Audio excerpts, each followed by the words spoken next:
ካችሁ ተባረኩ ጌታ ጸጋውን ያብዛላችሁ። ዛሬም የምንመለከተው የጌታችን የኢየሱስ ክርስቶስ አስተምህሮ የሚለው ላይ እሱ ላይ ነው የምንመለከተው። ባለፈው ሳምንት ማርቆስ 5ን ተመልክተን ነበር። ዛሬ ደግሞ ማቴዎስ ወንጌል ምዕራፍ 5 ላይ እንሄዳለን። እንግዲህ እዛው አካባቢ ነው ያተኮረን ያለነው። በዛኛው ሳምንት ሉቃስ ምዕራፍ 5 ላይ ያተኮረን ነበር። ባለፈው ሳምንት ማርቆስ 5 ላይ ያተኮረናል። ዛሬ ማቴዎስ ወንጌል ምዕራፍ 5 ላይ እናተኩራለን። እነዚህን የወንጌል በተለይ የሶስቱን ወንጌል የማርቆስን የሉቃስንና የማቴዎስን ወንጌል ትኩረት የምናደርገው ጌታ ብዙ ትምህርት ያስተማረበት ክፍል ስለሆነ ክርስቲያኖች ደግሞ የበለጠ መንፈሳዊ ሕይወታችን እንዲያድግ ከተፈለገ የበለጠ ትኩረት ሰጥተን የጌታችንን የኢየሱስ ክርስቶስን አስተምህሮ ወይ ትምህርት የህይወታችንም የኑሯችንም የአገልግሎታችንም መሰረት አድርገን ማያስ ስላለብን ነው። ከመምህር በላይ መምህር፣ ከአዋቂ በላይ አዋቂ፣ ከጥበብ በላይ ጥበበኛ እንደ ጌታችን እንደ ኢየሱስ ክርስቶስ ያለ ማንም የለም። ስለዚህ መጽሐፍ ቅዱስ እንደሚለው አፉን ከፍቶ አስተማራቸው እንደሚል ወይ ደግሞ ጌታችን ኢየሱስ ክርስቶስ ያስተማረው ትምህርት አብ ልብ ውስጥ መንፈስ ቅዱስ ልብ ውስጥ ያለውን የሥላሴ አንዱ አካል መካከለኛ የሆነው እግዚአብሔር ወልድ ጌታ ኢየሱስ ክርስቶስ ሥጋ ለብሶ እንደኛ ሰው ሆኖ መጥቶ በሰው ቋንቋ በሰው መረዳት ወይ ደግሞ በሰዎች የኑሮ ልክ ዝቅ ብሎ ያስተማረን የእግዚአብሔር ትምህርት ነው። እግዚአብሔር የተባረከ ይሁን። ስለዚህ እሱ ላይ ትኩረት ማድረግ አለብን። እንደዚሁ ደግሞ ሌሎቹ የብሉይ ኪዳንም ሆነ የአዲስ ኪዳን መጽሐፎች የብሉይ ኪዳን ነቢያት ወይ ደግሞ የሕግ መጽሐፍ ወይ ደግሞ መዝሙራት ሰፖርት የሚያደርጉት ወይ ደግሞ ኤክስፕሌን የሚያደርጉት የጌታን ትምህርት ነው። ከኋላ ያሉት 39 የብሉይ ኪዳን መጽሐፍት የሚያመለክቱት ወደፊት ስለሚመጣውና ስለሚያስተምረው ራባይ ስለሆነው ወይ ደግሞ ታላቅ መምህር ስለሆነው ወይ የሃይማኖታችን ጀማሪና ፈጻሚ ስለሆነው ስለ ኢየሱስ ክርስቶስ ስለሱ ነው ነቢያትም የተናገሩት መጽሐፍትም ያወሩት ለሱ ነው። ለዚህ ነው ጌታ ኢየሱስ ክርስቶስ ሉቃስ 24 ላይ ሲናገር መጽሐፍትን ወይ ደግሞ ሕግን ወይ መዝሙራትን ያውቁ ዘንድ አእምሯቸውን ከፈተላቸው የሚለው ሁሉም ስለሱ ስለሚናገሩ ነው። ሁሉም የሚያወሩት ስለ ጌታ ስለ ኢየሱስ ክርስቶስ ስለሆነ ነው። ከሐዋርያት ሥራ መጽሐፍ ጀምሮ ደግሞ እስከ ይሁዳ መልእክት ድረስ ያለውን ስትመለከቱ ከራእይ መጽሐፍ ውጭ ማለት ነው። እነዚህን ደግሞ ስታዩ ኦልሞስት 26 መጽሐፎች 26 እንኳን አይሆንም ኤኒዌይስ 4-5 ስትቀንሱ ከ27 ውስጥ 22 መጽሐፍ እነዚህ 22 መጽሐፍ የሚተነትኑት በሙሉ ጌታ ያስተማረውን ትምህርት ነው። ከዛ ውጪ አንድ ነጥብ እንኳን ጳውሎስ የጨመረው የለም፣ ጴጥሮስ የጨመረው የለም፣ ዮሐንስ የጨመረው የለም፣ ያዕቆብ የጨመረው የለም፣ ይሁዳ የጨመረው የለም። ክብር ለጌታ ይሁን። ሉቃስም በሐዋርያት ሥራ ላይ የጨመረው ነገር የለም። የጌታን ትምህርት ነው ኢላቦሬት ወይ ደግሞ ኤክስፕሌን ያደረጉት በደንብ ብርብር አድርገው እንዲገባን አድርገው ያስተማሩን እሱ ነው። ስለዚህ መልእክቶቹን ማጥናት በጣም ትልቅ ነገር ነው፣ ግን ወንጌሉን ማወቅ ነው የመጀመሪያው ነገር ነው። አሁን በዚህ ዓመት እያደረግን ያለ ነው ወደዛ ወደ ወንጌል ቃል ጌታ ወደ አስተማረው ካፉ የወጣው እሱ ያስተማረውን እሱ ላይ ነው ትኩረት እያደረግን ያለ ነው። ስለዚህ ርዕሳችን ምንድነው የሚለው የኢየሱስ ክርስቶስን አስተምህሮ ትኩረት በማድረግ ልናስበውና ልናሰላስለው የሚገባ ነው የሚል። ስለዚህ ትኩረት ሙሉ የሆነ ሐሳባችንን ልባችንን እዛ ላይ አድርገን እሱን ማየት ያስፈልገናል። ይሄንን እያየን አንዳንድ ምዕራፎችና አንዳንድ ታሪኮች እየወሰድን ነው፣ ምክንያቱም ጊዜያችን እንደዚህ ስለሆነ። ግን ጌታ ቢፈቅድ ወደፊት ይህንን የተከታተልን ስንሄድ በተለይ ሶስቱን ወንጌሎች በጥሩ ሁኔታ እንዳስሳቸዋለን ብዬ አስባለሁ። ዮሐንስ ወንጌልን ለምን አልነካ ነው ለምትሉ ጥያቄ ካለ ባለፈው ተነጋግረናል። ዮሐንስ ወንጌል ስለ ጌታችን ስለ ኢየሱስ ክርስቶስ አስተምህሮ ብዙ አልጻፈም። ዮሐንስ ወንጌል የጻፈው ኢየሱስ ክርስቶስ አምላክ እንደሆነ የአምላክነቱ ማረጋገጫ ነው የተናገረው። 7 እኔ ነኝ የሚላለው እኔ ነኝ የሚል 7 ደግሞ እጅግ አስደናቂ ተአምራቶች አሉ በዮሐንስ ወንጌል ላይ የምንመለከታቸው። እነዚህ የክርስቶስ ኢየሱስን ዴይቲ የክርስቶስ ኢየሱስን ዲቫይን ኔቸር ወይ ደግሞ የክርስቶስ ኢየሱስን አምላክነት የሚያስረዳ ስለሆነ ዮሐንስ መልእክት ከሶስቱ ወንጌላት ለየት ባለ ሁኔታ አይተነዋል። ያ ማለት ግን ዮሐንስ ወንጌል ላይ የኢየሱስ ትምህርት አልተጻፈም ማለት አይደለም። በጣም ብዙ ተጽፏል። ለምሳሌ ዮሐንስ ወንጌል ምዕራፍ 15 ላይ ስታዩ ጌታ ስለ ወይኑ ግንድ አስተምሯል አይደል? እኔ የወይን ግንድ ነኝ እናንተ ምኖች ናችሁ ቅርንጫፍ። በጣም በሚገርም አይነት ምሳሌ አስተምሮናል አይደል? ስለዚህ ቅርንጫፎች ናቸው ከወይኑ ግንድ ጋር ምን ሆኖ ነው ያለን? ተጣበቁ፣ ያለኔ ምንም ልታደርጉ አትችሉም። እንደዚህ አይነት በጣም ምሳሌያዊ የሆነ ውስጣችንን ሰርስሮ ሊገባ የሚችል ትምህርት አፉን ከፍቶ አስተምሮናል። ግን በአብዛኛው የሚገልጸው ዲቫይን ኔቸሩን ስለሆነ ለጊዜው እሱን አናየውም፣ ሌሎቹን አብረን እንመለከታለን። ዛሬ የምንመለከተውን የማቴዎስ ወንጌልን ከማየታችን በፊት ለምንድን ነው ይሄንን ትምህርት የምንማረው ብለን ካልን እነዚህ ጥቅሶች ሊበቁን ይችላሉ። ወይ ደግሞ እነዚህ ሐሳቦች ጌታ ኢየሱስ ክርስቶስ ሲናገር ምን አለ? ደቀ መዝሙሩ ፈጽሞ ከተማረ እንደ መምህሩ ይሆናል። ምን ሆኖ ከተማረ? ፈጽሞ ከተማረ። ማነው መምህራችን? ጌታ ኢየሱስ። እኛ ሁላችን የማደቀ መዝሙር ነን፣ የኢየሱስ ክርስቶስ ደቀ መዝሙር። ስለዚህ ፈጽመን ተከታትለን ከተማርን እንደ መምህሩ መሆናችን አይቀርም። እግዚአብሔር ለዘላለም የተባረከ ይሁን። ስለዚህ ጳውሎስ እንዳለው አንድ ቀን እንደዛ እንደርሳለን ማለት ነው። እኔ ክርስቶስን እንደምመስል እናንተ እኔ ምሰል ወዳለበት ሌቭል ላይ ይደረሳል ማለት ነው። ወይ ደግሞ እግዚአብሔርን ለመምሰል ራስን አስለምድ ብሎ ለጢሞቴዎስ እንደነገረው እግዚአብሔርን መምሰል ደግሞ ማትረፊያ እንደሆነ ሁሉ እግዚአብሔርን ወደሚያስመስል ሌቭል መድረስ እንችላለን። እግዚአብሔርን በኔቸር አንደርሰው፣ በእውቀቱና ባካፈለን መለኮታዊ ባህሪ ግን እግዚአብሔርን እንድንመስል ተጠርተናል። አሜን አትሉም? እዚህ ክብር ለኢየሱስ ይሁን። ዓለም እንድንመስል አልተጠራንም። ጎረቤቶቻችን እንድንመስል አልተጠራንም።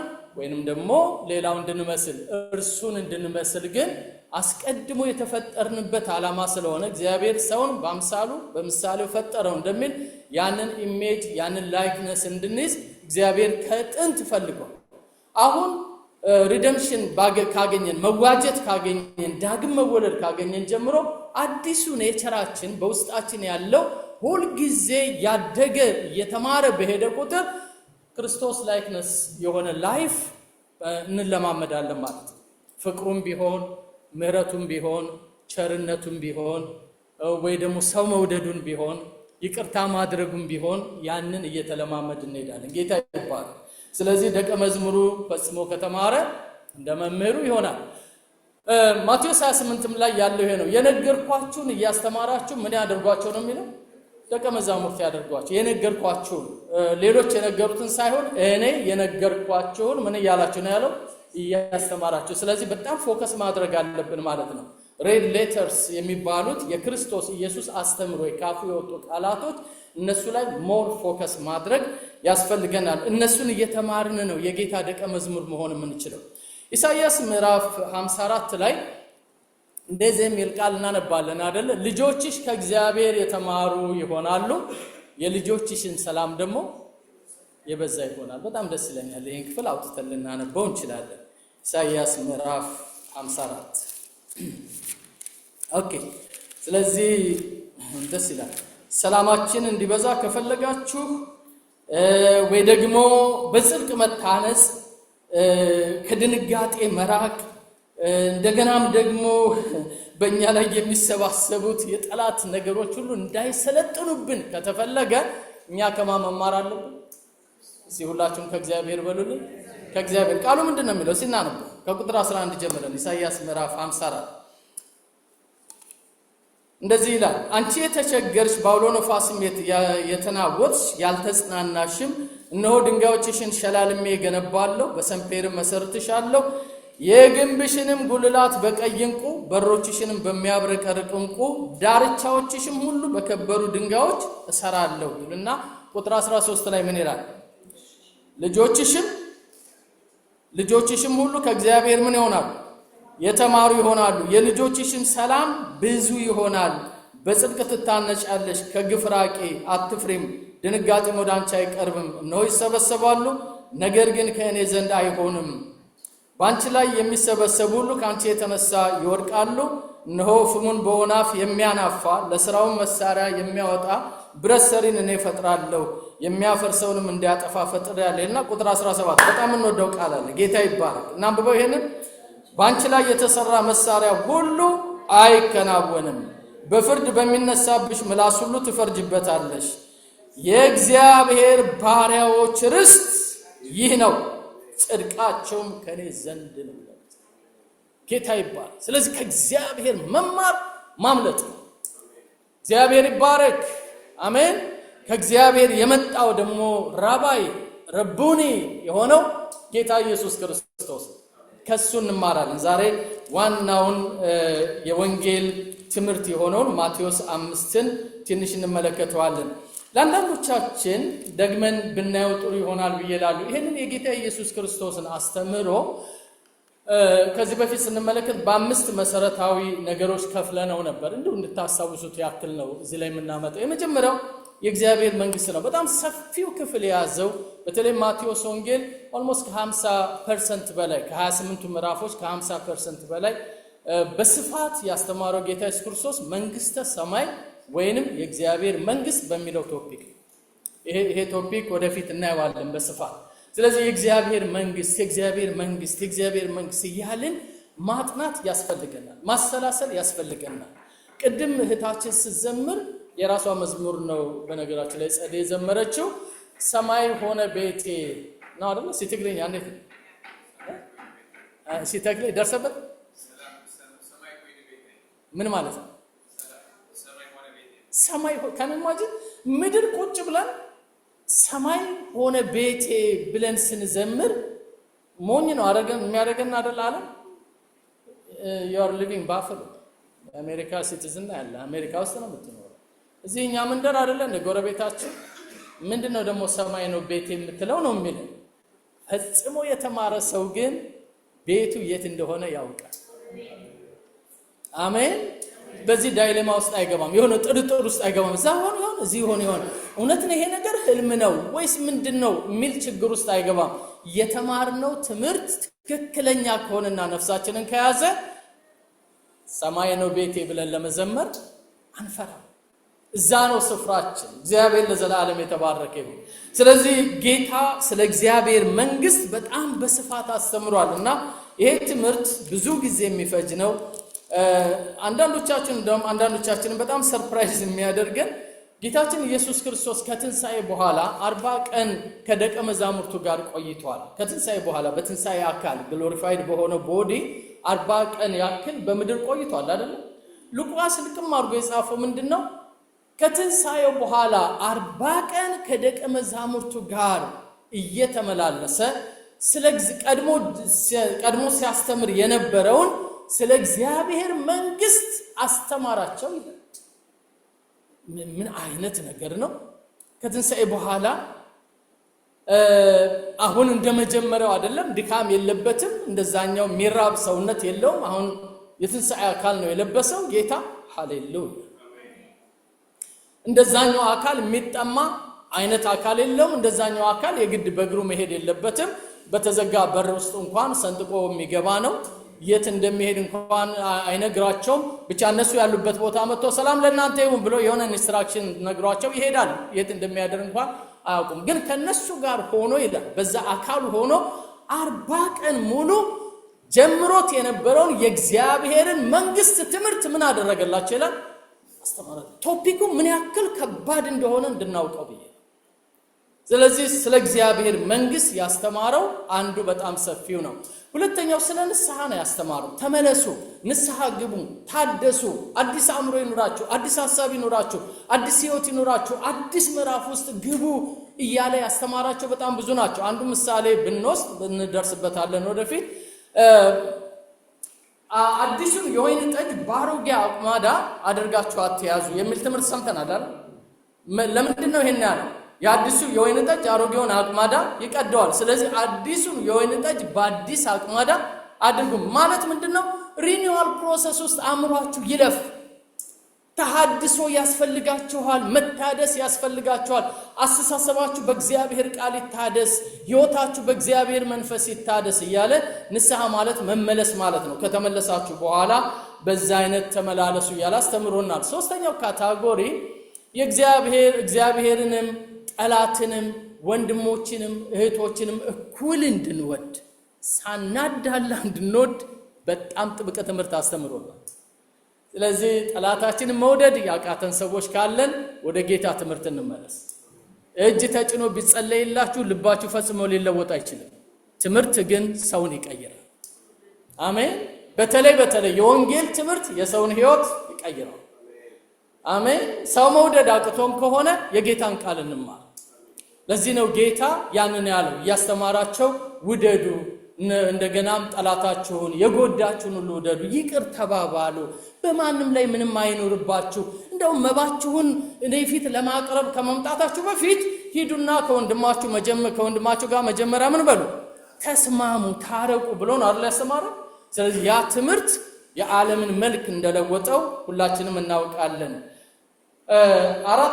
አራተኛው ካታጎሪ ምህረት ወይም ደግሞ ይቅርታ የሚለው ምህረት ወይንም ይቅርታ፣ ይሄም ከሶስተኛው ጋር የተያያዘ ነው። አምስተኛው በእግዚአብሔር ላይ እምነት ይኖራችሁ ወይ ደግሞ በእግዚአብሔር ምን በሉ ታመኑ። ታስታውሳላችሁ ጌታ አንድ ጊዜ ሲናገር ማቴዎስ 17 ላይ ይመስለኛል የሰናፍጭ ቅንጣት ታክል እምነት ቢኖርህ አይደለም የሚለው ትንሽ እምነት ያን ያክል እምነት እግዚአብሔር ከኛ ይፈልጋል። ይህንን የጌታን አስተምህሮ ወደ ውስጥ ገብተን አንዳንድ ቶፒክ እንስጠው ካልን በጣም ብዙ ነው የሚሆነው እና ሁሉንም አሁን እዚህ ማየት እንትን ሊለን ይችላል። ግን ከስክሪናችሁ ላይ ውሰዱት፣ እኔ ወደዛ ስለማልመለስ። ወደ አንዳንዶቹ 32 ትልልቅ ቶፒኮች አድርገው ይወስዱታል። አንዳንዶቹ ከዛ በታች የሚያደርጉታል፣ ሌሎቹ ደግሞ በጣም ያሰፉታል። ግን እነዚህ ዋናዎቹ ናቸው። እኔ ያሳርፋችኋለሁ፣ ወደ እኔ ተጠጉ፣ አትጨነቁ፣ ተዘጋጅታችሁ ጠብቁ፣ የእግዚአብሔር መንግስት ቅድም ያየነው፣ ወደ ዓለም ሁሉ ይሂዱ፣ የምስራቹን ስበኩ፣ እግዚአብሔርን ውደዱ፣ ጠላትን ውደዱ። ይህን ብሬክዳውን ስናደርገው ነው ትምህርቶቹ። ከዛ በታች የሚለው እንዲደረግልህ የምትፈልገው ለሌሎች አድርግ፣ ጎልደን ሩል የሚባለው ባልንጀራህ እንደራስህ ውደድ የሚባለው እሱ ያው ነው። ትሁታን ሁኑ፣ እንደ ሕፃናት ሁኑ፣ ሳታቋርጡ ዘወትር ጸልዩ፣ በትህትና አገልግሉ፣ የሰላም መልእክተኛ ሁኑ፣ መብራታችሁ የበራ ይሁን፣ ዓለምን አትውደዱ፣ ገንዘብን አታምልኩ ማለት ለሁለት ጌቶች ይሄ ሁሉ የጌታ ትምህርት ነው። እግዚአብሔር ለዘላለም የተባረከ። በእነዚህ ትምህርቶች ነው ነፍሳችን መያዝ ያለባት። ክብር ለጌታ ይሁን። መልስ ሳትጠብቁ ስጡ። ለምሳሌ ብድር የምታበድሩ ከሆነ ይመልስልኛል ብላችሁ በዛ አይነት ተስፋ አታበድሩ። ሰው ከቸገረው ባይመልስላችሁም ውለታ ባይከፍላችሁም እናንተ ግን የአባታችሁ ልጆች ስለሆናችሁ ስጡ ነው መስጠት። ሰናፍጭ ቅንጣት ታክል እምነት ይኑራችሁ፣ ከኔ ጋራ ተጣበቁ፣ እመኑ እንጂ አትፍሩ። እነዚህ በጣም ተደጋጋሚ የሆነ የጌታ ትምህርቶች ናቸው። ለሰው ሁሉ ዋጋ ይኑራችሁ ነው የሚለው ጌታ ኢየሱስ ክርስቶስ። ለሰው ሁሉ ዋጋ ስላለው ነው ኃጢአተኞችን፣ አመንዝራዎችን፣ ድሆችን ፈልጎ ወደ እነሱ ሄደው ለሁሉም ሰው እኩል ዋጋ ስላለው። ዛሬ ቤተክርስቲያን ከምትታማበት አንዱ ነገሯ ለሁሉም እኩል ዋጋ የሚሰጥ ምእመን አላበቀለችም። ይሄ በጣም ግልጽ የሆነ ነገር ነው። ለምንድን ነው ካላችሁ የትምህርት ማነስ ነው። መድረኮቻችንን እንደነዚህ አይነት ሰብስታንስ ያላቸው ትምህርቶች አይደለም እየሞሉት ያሉት። ይሆንልሃል፣ ይሳካልሃል፣ ትሰብራለህ፣ ታሸንፋለህ፣ አንተ ትለወጣለህ። በዛ አይነት ትምህርት ክርስትና አይኖርም። ክርስትና ክርስቶስን በመምሰል ነው።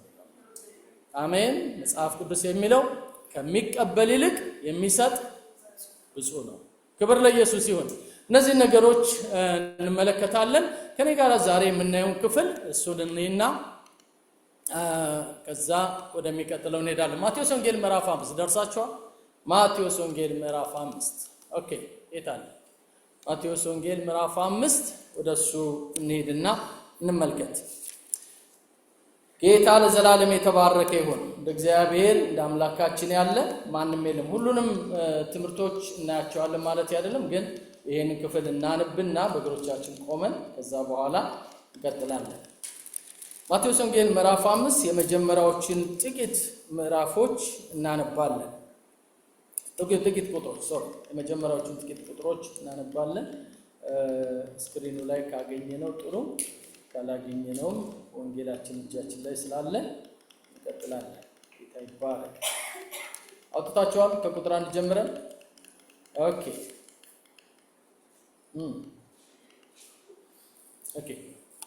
እንቀጥል። ማቴዎስ ወንጌል ምዕራፍ 5 ከቁጥር 1 ጀምረን እንደዚህ ይላል። በጌታ ስም እናነበው። ሕዝቡንም አይቶ ወደ ተራራ ወጣ። በተቀመጠም ጊዜ ደቀ መዛሙርቱ ወደ እርሱ ቀረቡ። እርሱም ምን አደረገ ነው የሚለው? አፉን ከፍቶ አስተማራቸው፣ እንዲህም አለ። ምን አለ? በመንፈስ ድሆች የሆኑ ብፁዓን ናቸው፣ መንግሥተ ሰማያት የእነርሱ ናትና። የሚያዝኑ ብፁዓን ናቸው፣ መጽናናትን ያገኛሉና። የዋሆች ብፁዓን ናቸው፣ ምድርን ይወርሳሉና። ጽድቅን የሚራቡና የሚጠሙ ብፁዓን ናቸው፣ ይጠግባሉና። የሚምሩ ብፁዓን ናቸው፣ ይማራሉና። ልበ ንጹሐን ብፁዓን ናቸው፣ እግዚአብሔርን ያዩታልና። የሚያስታርቁ ብፁዓን ናቸው፣ የእግዚአብሔር ልጆች ይባላሉና። ስለ ጽድቅ የሚሰደዱ ብፁዓን ናቸው፣ መንግሥተ ሰማያት የእነርሱ ናትና።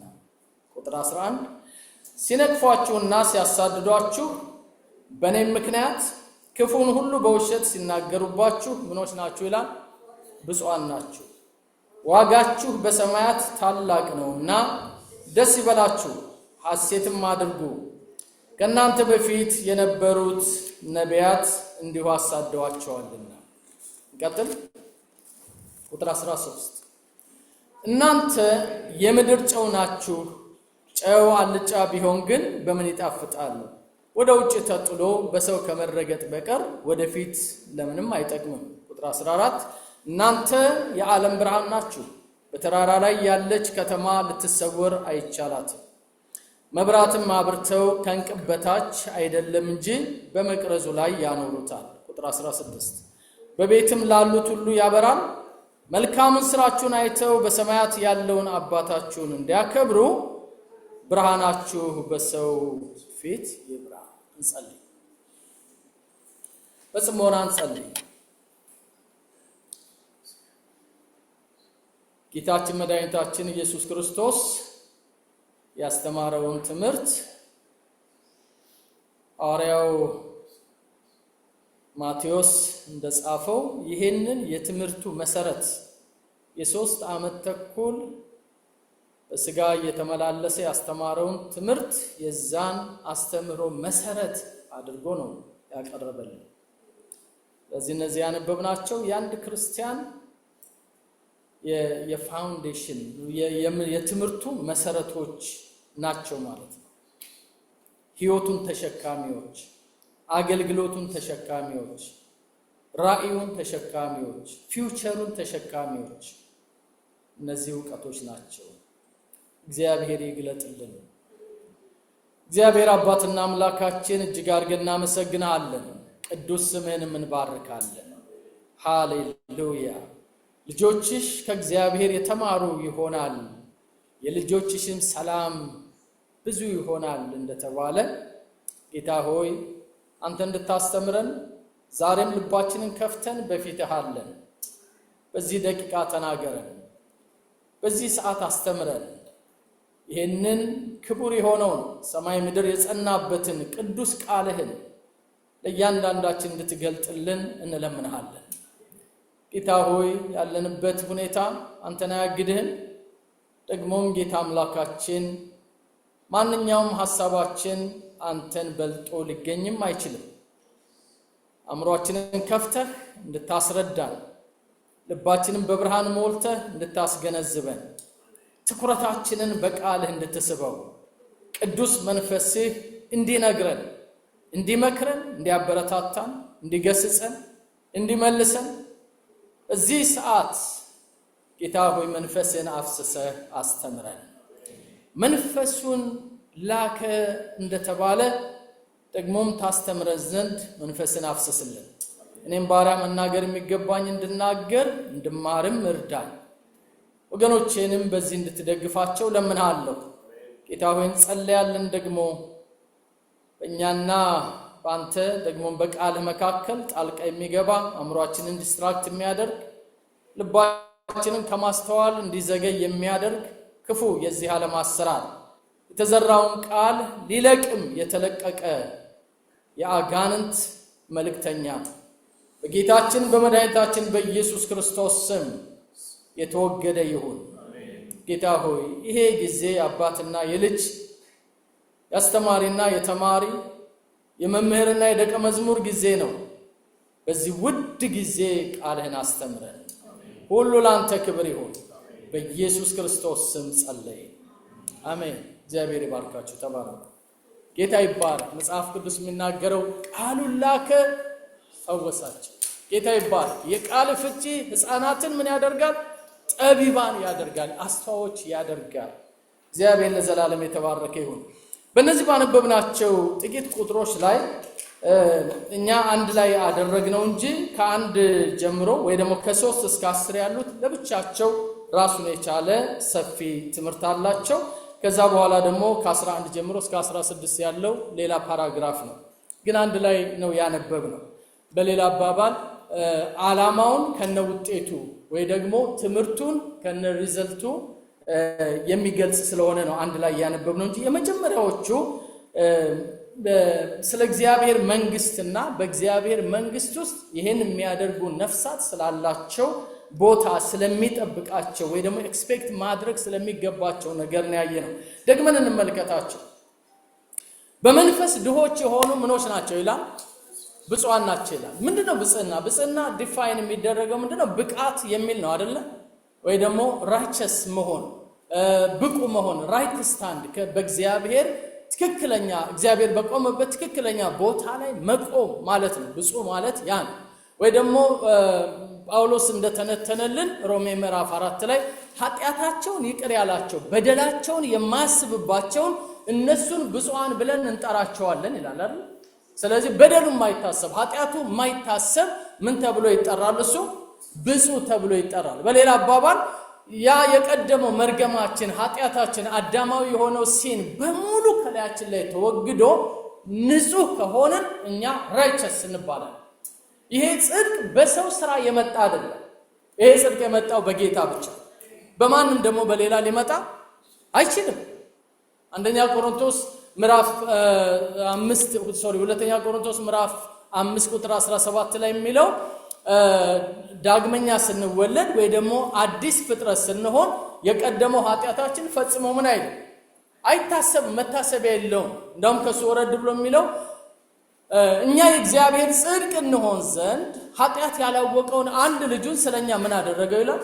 ኃጢአት አደረገው ይላል። የማጽድቅ እንድንሆን ሲሁላችሁም እንድትመልሱልኝ፣ የማጽድቅ እንድንሆን የእግዚአብሔር ጽድቅ እንድንሆን ካለማችን ይሄ የሚቻል ነው። ይሄ እንደኔ አይነቱ ሰው የእግዚአብሔር ጽድቅ ለመሆን ወይ ደግሞ ሰው የተባለ ስጋ ለባሽ የእግዚአብሔር ጽድቅ እግዚአብሔር ካለው ጽድቅ ጋር ሊስተካከል የሚችል ቦታ ማግኘት፣ ስፍራ ማግኘት። አምላክ አንሆን በምንም መልኩ እንደዛ አይነት ትምህርት የለንም። ግን እግዚአብሔር የተቀመጠበት ያለበት የሚኖርበት ቦታ ለመገኘት ለመኖር ብቃት አገኘ። አሜን። ክብር ለኢየሱስ ይሁን። ለምንድነው ብቃት ያገኘነው? ምን ሆነን ስለተቆጠርን ነው? ብፁዕ ሆነን ስለተቆጠረ። ይሄንን ነው የሚለው። በመንፈስ ድሆች ሆኖ እነዚህ ምንድናቸው ይላል? ብፁዓን ናቸው ይልና መንግስተ ሰማያት የማናት ነው የሚለው? የነርሱ ናት። መንግስተ ሰማያት የቱ ነው? ጌታ የሚኖርበት የእግዚአብሔር ግዛት፣ የእግዚአብሔር ቴሪቶሪ፣ የእግዚአብሔር ዘላለማዊ ርስት። ስለዚህ በመንፈስ ድሆች ሆኑ፣ በመንፈሳቸው እግዚአብሔርን የሚፈልጉ፣ ከትዕቢት የራቁ፣ በተሰበረ መንፈስ እግዚአብሔርን የሚያመልኩ፣ እግዚአብሔርን የሚራቡ የሚጠሙ ወደታች ይተነትነዋል። እንደነዚህ አይነት ሰዎች በእርግጥ ብፁዓን ናቸው፣ መንግስተ ሰማያት የነርሱ ናት። ክብር ለጌታ ይሁን። እሱ ባለበት ይኖራሉ፣ እሱ በሚኖርበት ለዘላለም ይኖራሉ ብሎ ነው የሚናገረው።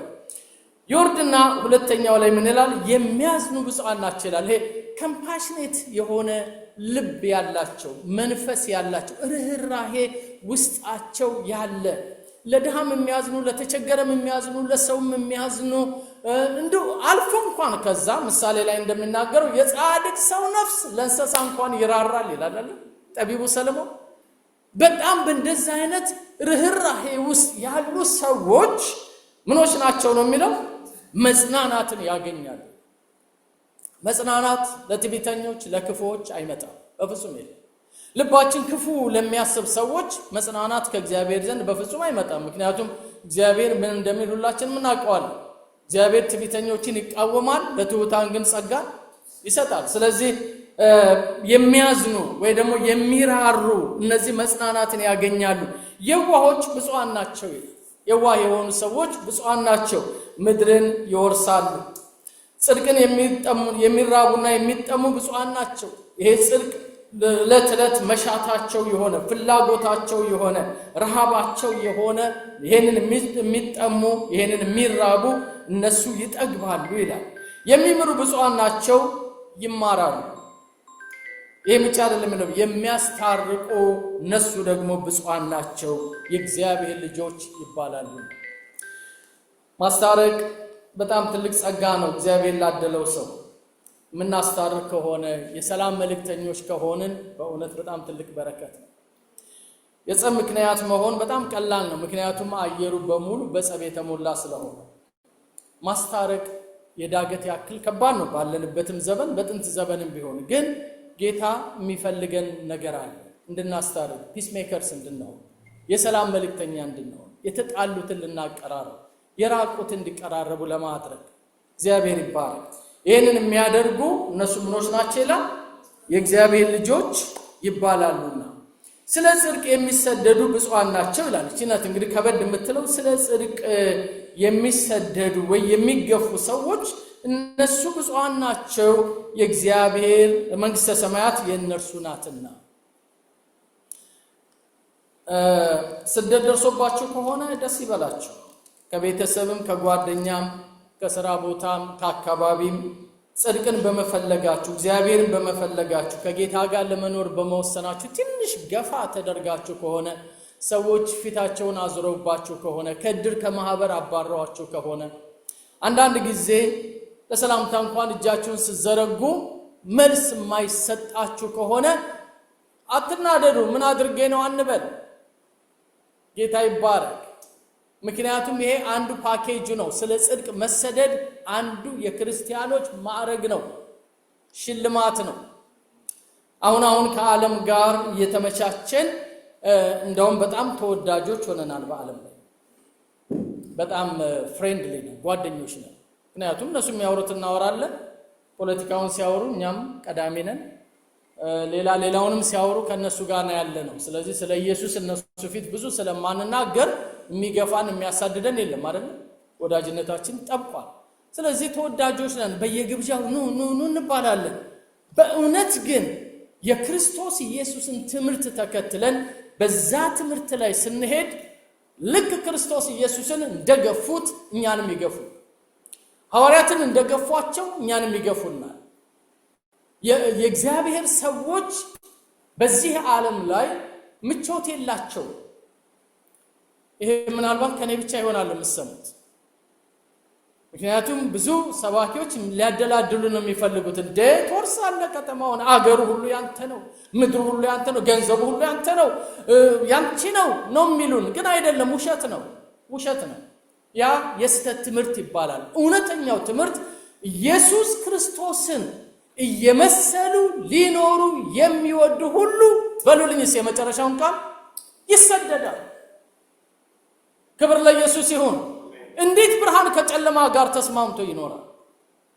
እንዴት እግዚአብሔር ጽድቅ ከተጨመላለቀ ዓለም ጋር አብሮ ሊስማማ ይችላል? የሆነ ኮምፕሮማይዝ የምናደርግ ካልሆንም በስተቀር ኃጢአትን እየኮነነ በደለኞችን ተመለሱ እያለን ኃጢአተኞች ትክክል አይደላችሁም እያለን እየገሰጽን እንዴት አድርገን ኃጢአተኛ ዓለም እኔና እናንተን ሊያቅፈን ይችላል? ከኔ ጋር ናችሁ? አሜን። ክብር ለኢየሱስ ይሁን። ደግነቱ ይሄ መጽሐፍ ብዙ ሺህ ዓመት የኖረ ሰው ማለት የዘመኑ ሰው ያልጻፈው ጌታ ያስተማረው ስለሆነ ማንኛችንም ምንም ሰጀስት የምናደርገው ነጥብ አይኖረንም። ግን እዚህ ተመልከቱት ምንድነው የሚለው? የመጨረሻው ወቅት እንመልከተው። ምንድነው የሚለው? ስለ ጽድቅ የሚሰደዱ ምኖች ናቸው ነው የሚለው? ብፁዓን ናቸው። ጽድቅ እኮ እውነት እኮ ነው፣ ውሸት የለበትም። ስለዚህ ስደት እንዳለ ወይ ደግሞ ከዚህ ምድር መነቀፍ እንዳለ ከጎረቤት ከአካባቢ ጋር እንደዛ አይነት ችግር እንደሚኖር ጌታ ተናግሯል። ይህን ሲያብራራ ቁጥር 11 ላይ እንደዚህ ይላል። ከ11 እስከ 16 ያለው ቅድም ያልኳችሁ ዋናውን ሐሳብ ከውጤቱ ጋር ነው የሚነግረው። ኦኬ እናንብበው ከ11 ጀምረን። ሲነቅፏችሁና ሲያሳድዷችሁ በእኔ ምክንያት ክፉን ሁሉ በውሸት ሲናገሩባችሁ ምኖች ናችሁ ነው የሚለው? አሜን። አሁን ብዙ ውሸት ብዙ አይነገርም። ግን እኔ ቀደም ብዬ ጌታን ባወቅኩበት ጊዜ በጣም ብዙ ውሸት ነበር ስለ ክርስቲያኖች የምንሰማው። ጴንጤዎች ብቻ አይደለም፣ ሆል ኢቫንጀሊካል ቸርችስ በጣም ብዙ ውሸት እና የመጀመሪያው ኮርኒስ ቀደው ሳንቲም ያፈሳሉ የሚል ነበረ በእኛ ጊዜ በጣም የነበረው እና ከዛ በቃ ገንዘብ ታገኛላችሁ ተብሎ እንደሱ ያደርጋሉ ይላል። ልጆች ስለሆነን እንሰማለን ያንና ለማየት እንፈልጋለን። አዳራሾች በደርግ ከመዘጋታቸው በፊት በኋላ ላይ ደግሞ አዳር ጸሎት እያሉ እኮ የሚሰሩት ኃጢአት ነው የሚል ደግሞ መጣ። በዛም ደግሞ ውሸት ሆነ። በስንዴ ነው፣ በብርድ ልብስ ነው፣ በሰልባጅ ነው የሚል ደግሞ መጣ። ቀጠለ ደግሞ በጣም ብዙ ነው እና ውሸቱ በላይ ነው የሚደራረው፣ ይዋሻል።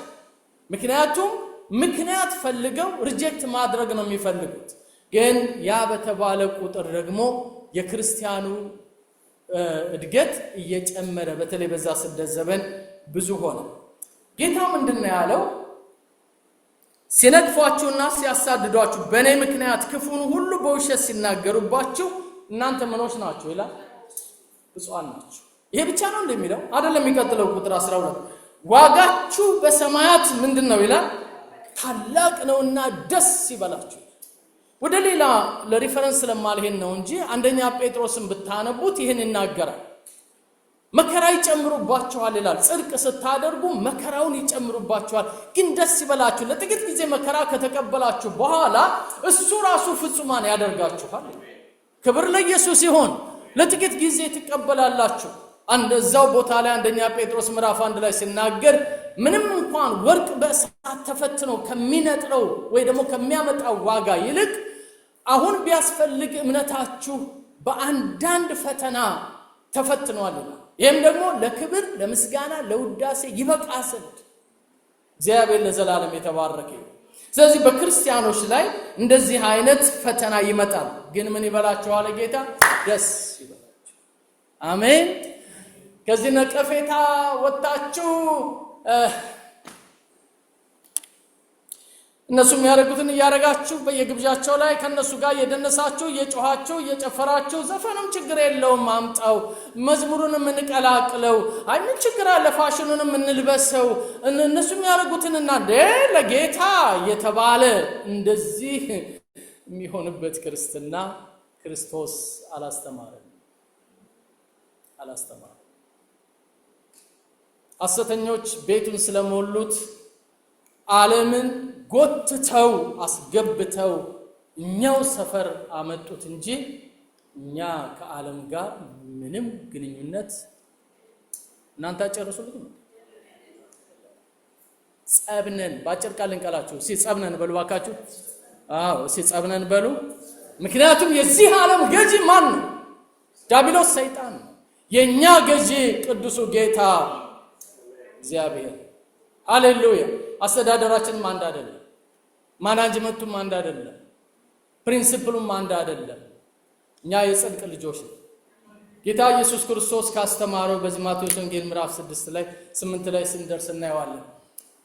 የመንግስት ዘር ይለዋል። አንዱን ዘር የመንግስት ዘር ይለዋል፣ ሁለተኛውን ዘር ደግሞ የዚህ ዓለም ዘር። ግሬ ኤሪያ የለም፣ ብላክ ኤንድ ዋይት። የመንግስት ዘር የተባሉት የእግዚአብሔር ልጆች ናቸው። የዚህ ዓለም ዘር የተባሉት ደግሞ እናንተ ከአባታችሁ ከዲያብሎስ ናችሁ ብሎ ዮሐንስ 8 ላይ የተናገራቸው ናቸው። ምናልባት የእናት ልጆቻችሁ ወንድም እህቶቻችሁ ሊሆኑ ይችላሉ።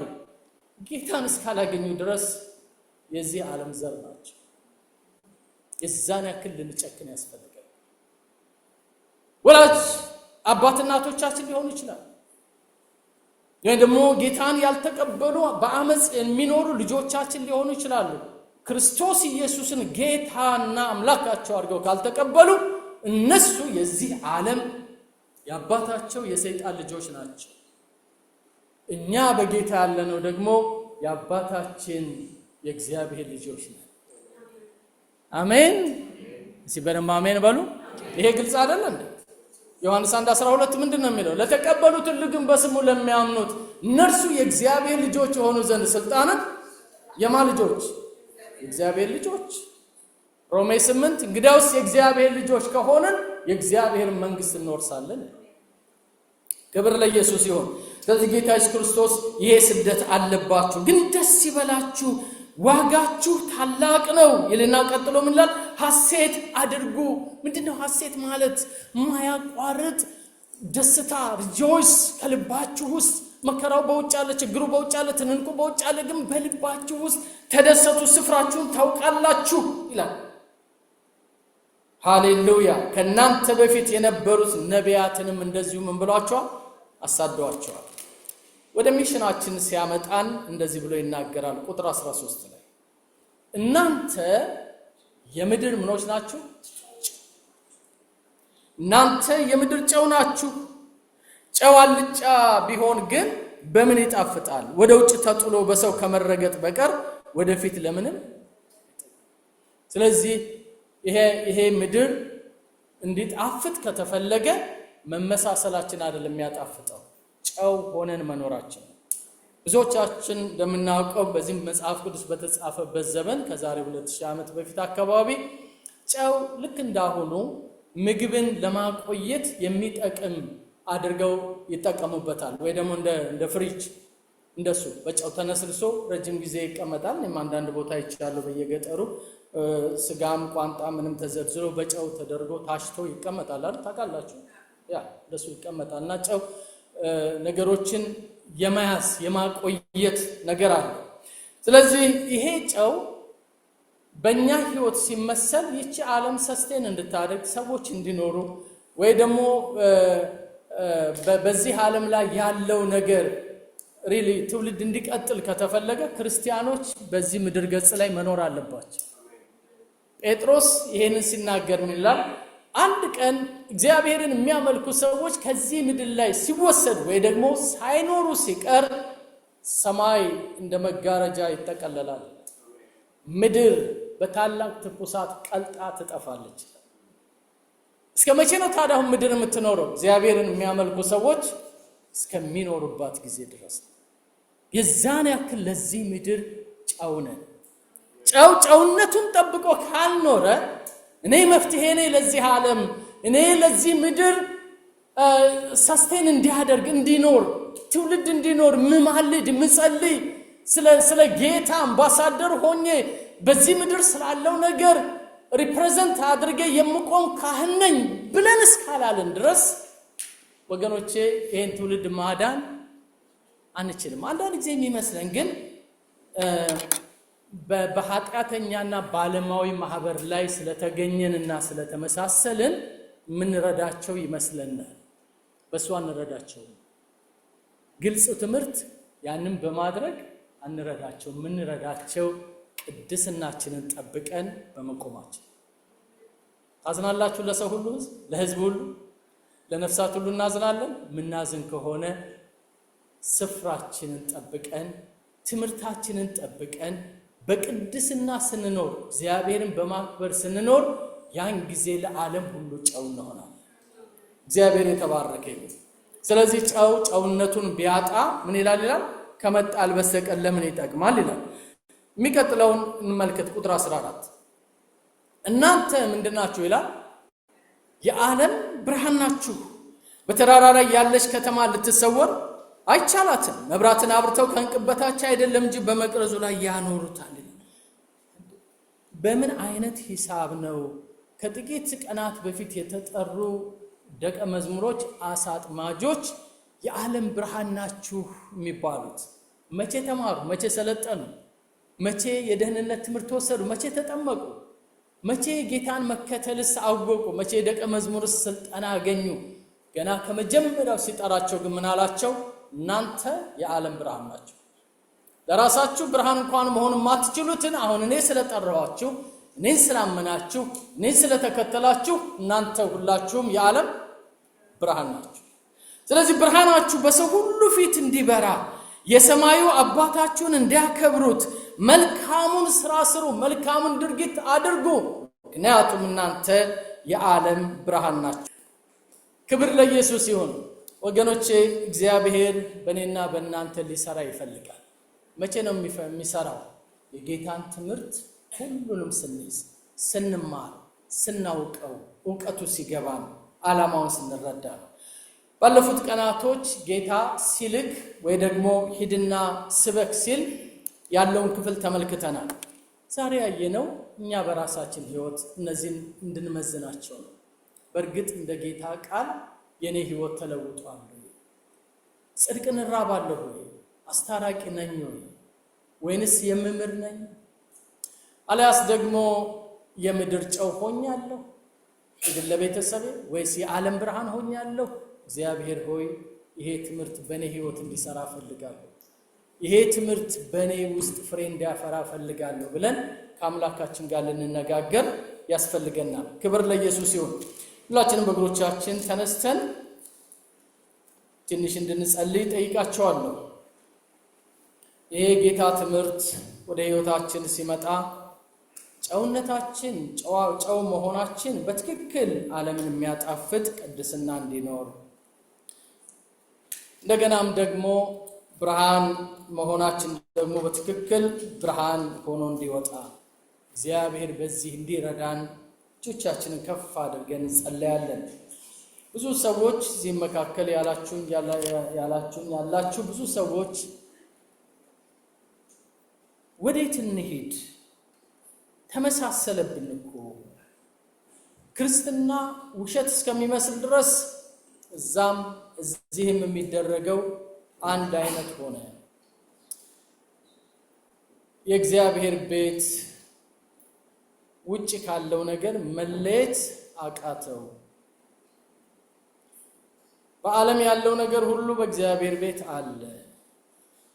ጥላቻው ቢሆን፣ መጋፋቱ ቢሆን፣ ዓለማዊ ድርጊቱ ቢሆን በእግዚአብሔር መካከል አለ። ተሰደብን፣ ተነቀፍን። በጣም ከባድ ሆነ ክርስትና በዚህ ዘመን የምትሉ ብዙዎች አላችሁ። ከአንዳንዶቻችሁም ጋር ተወያይተናል፣ ተነጋግረናል። ብዙ ሰዎችም ይሄንን ደጋግመው ሲያነሱ ትሰማሉ። ወገኖቼ ቃሉ የሚለው ግን ልጆችሽ ከእግዚአብሔር የተማሩ ይሆናሉ። ከእግዚአብሔር የተማረ ሰው እንደ እግዚአብሔር ቃል ይኖራል። ክብር ለኢየሱስ ይሁን። የሰው አስተምሮ ያልሆነ፣ የሥጋ አስተምሮ ያልሆነ የእግዚአብሔር ቃል በክርስቶስ ኢየሱስ የተነገረው ነፍስን የሚያጠራው፣ መንገድን የሚያስተካክለው፣ ሕይወትን የሚለውጠው የጌታ አስተምሮ ከተማርን እንለወጣለን። ክብር ለኢየሱስ ይሁን። አንመሳሰልም፣ አንመስልም። የምንመስለው ጌታችንን፣ አምላካችንን፣ መምህራችንን ነው።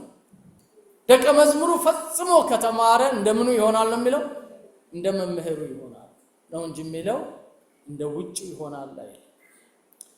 እጆቻችንን ደረታችን ላይ እናድርግና ምልክት እንዲሆነን አንድ እጆቻችንን ደግሞ ወደ ላይ ዘርግተን አብረን እንጸልይ። ይረዳል ጌታ። ሃሌሉያ። ልጆችሽ ከእግዚአብሔር የተማሩ ይሆናል። የልጆችሽን ሰላም ብዙ ይሆናል። ጌታ ይባረክ። በፍርድ በሚነሳብሽ ምላስ ላይ ሁሉ ትፈርጅበታለሽ። በአንቺ ላይ የተሰራ መሳሪያ ፈጽሞ አይከናወንለትም። እንደገና እንጽሻለሁ፣ እንደገና ገነባሻለሁ፣ እንደገና ሰራሻለሁ። አታፍሪምና አትፍሪ፣ አትዋረጅምና አትደንግጭ። ክብር ለጌታ ይሁን። አሜን ሃሌሉያ። ክብር ለጌታ ይሁን። ጌታም የነገረን ይሄ ነው። የሚያስተምራቸውን አትፍሩ አላችሁ። አይዟችሁ፣ በእግዚአብሔር እመኑ፣ ስፍራ አላችሁ፣ አይዟችሁ፣ የሚረዳችሁ ከእናንተ ጋር ነው። እኔ ከእናንተ ጋር እስከ ዓለም ፍጻሜ ድረስ አለሁ። አሜን። ሲገፏችሁ፣ ሲረግሟችሁ ወይ ደግሞ ሲነቅፏችሁ ደስ ይበላችሁ፣ ዋጋችሁ በሰማይ ታላቅ ይሆናል። ስለ ጽድቅ ብላችሁ ብትሰደዱ ቀር አይበላችሁ። ክብር ለጌታ ይሁን። ሃሌሉያ ሃሌሉያ ሃሌሉያ ሃሌሉያ አሜን ሃሌሉያ። ክብር ለጌታ ይሁን። ጌታ እንዳለን እንደተናገረን እንዳስተማረን እንደዚሁ እንድንኖር ጸጋ ይብዛልን። ጌታ ልባችንን ይደግፈው፣ አእምሯችንን ያንቃው፣ መንፈሳችንን ይቀስቅሰው። የእግዚአብሔር ቃል ኃይል አለው። ከክርስቶስ ኢየሱስ አፍ የወጣው የእግዚአብሔር ቃል ብርቱ ነው። የሰውን ሕይወት ይለውጣል። እነዛ ሳጥማጅ ያልተማሩ ሰዎችን ታሪክ የለወጠ ይሄ ውድ ቃል ዛሬም ይለውጠናል። ጌታ አምላካችን እጅግ አድርገን እናመሰግንሃለን። ሁለንተናችንን ላንተ እንሰጣለን።